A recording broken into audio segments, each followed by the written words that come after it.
team, j'espère que vous allez bien et que vous avez passé une excellente journée. On se retrouve ce soir pour une nouvelle vidéo de pronostic sportif. C'est fini la Ligue des Champions, on connaît déjà les deux premiers qualifiés qui sont Leipzig, le club allemand, mais également l'Atalanta de Bergame. Il reste juste à savoir si le Paris Saint-Germain a réussi à battre Dortmund pour rejoindre les quarts de finale à l'heure où je parle. Forcément, le match n'est pas encore commencé. En tout cas, je souhaite vraiment que les Français passent cet obstacle allemand. Si vous voulez aussi plus de pronostics, des pronostics live, des Mortal Kombo, comme je vous ai expliqué hier, venez me rejoindre sur Instagram. Je vous explique tout ça en message privé. Juste avant de partir dans l'Europa League, on va forcément faire le bilan de ce qui s'est passé hier. Et comme j'ai mis dans l'espace communauté, j'étais extrêmement déçu de moi-même. Honnêtement, il faut être transparent par moment.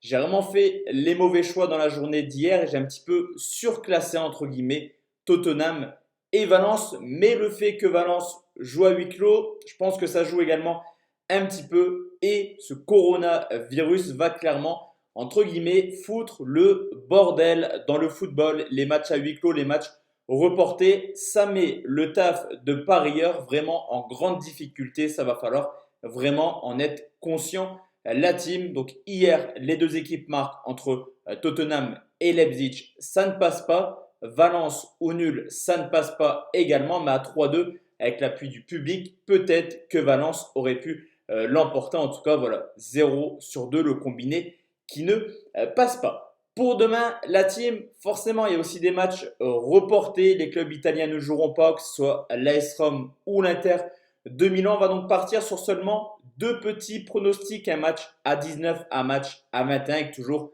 la même technique. Si le premier pronostic passe, je ne joue pas le deuxième et inversement. On commence tout de suite ces huitièmes de finale aller de l'Europa League avec l'As Linz qui reçoit Manchester United, une équipe autrichienne assez plaisante qui est en tête de son championnat avec 6 points d'avance sur Salzbourg.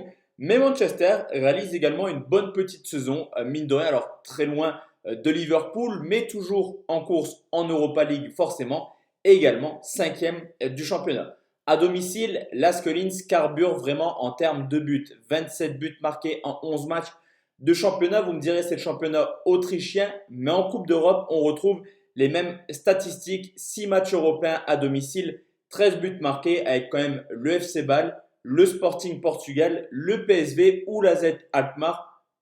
L'équipe autrichienne a clairement reçu quand même des bonnes petites équipes à domicile. Du côté de Manchester, à l'extérieur, ce n'est pas la folie cette année. 16 points pris en 14 matchs de championnat, mais en 4 déplacements européens, ils ont marqué dans 3 matchs différents. Une équipe qui a forcément un assez gros talent offensif. L'état de forme de l'Ast, c'est un petit peu comme leur saison, toujours dans la performance sur les 8 rencontres en 2020. 6 victoires, 1 nul, une seule petite défaite et 18 buts marqués. Et Manchester United revient extrêmement bien. Une victoire 2-0 le week-end dernier contre Manchester City. Il reste tout simplement sur 10 matchs sans défaite. Et depuis l'arrivée du Portugais Fernandes, on retrouve une âme un petit peu plus offensive du côté des Mancuniens. Sur les 10 dernières rencontres, c'est quand même 24 buts marqués. À noter également deux absents extrêmement importants du côté des Autrichiens. Tout simplement la défense centrale titulaire.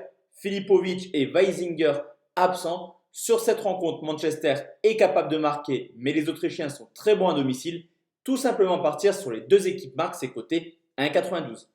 Deuxième pronostic, et on reste en Europa League, c'est l'Olympiakos qui reçoit Wolverhampton, une équipe de l'Olympiakos qui vient de sortir Arsenal. C'est quand même un exploit assez important pour les Grecs qui réalisent une très très bonne saison en championnat.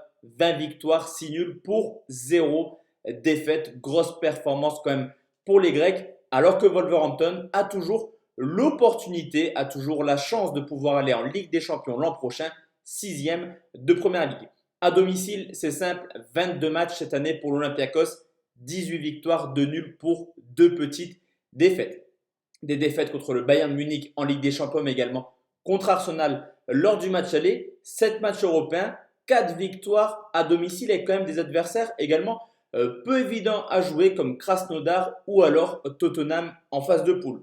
Du côté de Wolverhampton à l'extérieur, c'est également un beau bilan en championnat et aussi en Coupe d'Europe. 5 victoires, un nul, une petite défaite hors de leur base.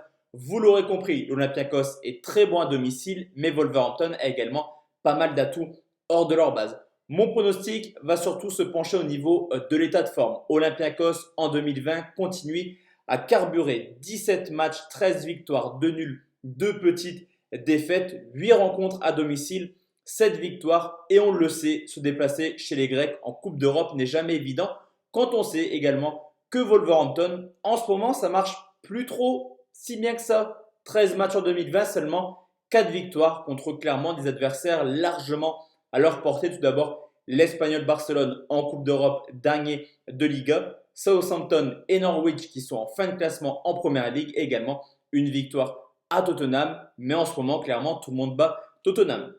Sur cette rencontre, je pense que les cotes sont un petit peu disproportionnées. Je vois plus l'Olympiakos un peu plus favori dans cette rencontre que Wolverhampton, au contraire de ce que nous proposent les bookmakers. Sur ce match, je vais partir sur une victoire de l'Olympiakos, mais remboursée 6 matchs nuls s'il nous fait une cote à 2,30. Donc voici la team, mes 2 pronostics pour demain. On se retrouve demain soir pour une nouvelle vidéo de pronostics sportifs en espérant qu'il n'y a pas trop de matchs annulés ce vendredi. Excellente soirée la team et très bon match de Ligue des Champions si vous regardez cette vidéo à 21h. Ciao ciao la team.